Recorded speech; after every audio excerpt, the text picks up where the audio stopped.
ima filmova u kojima ja igram i dosta značajnijih uloga.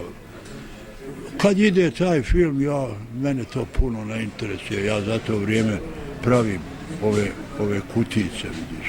Ja. Ali ako se daje Žena s krajolikom, ja to mogu uvijek ponovo gledati. I ovo Malo duše. Novinari vole pitati koja ti je najdraža uloga. To je otrcano pitanje, a odgovor nije nikad istinit. Kad god sam rekao ovo, poslije sam pomislio, treba da reknem to. Eto, da sad metnemo ta dva filma.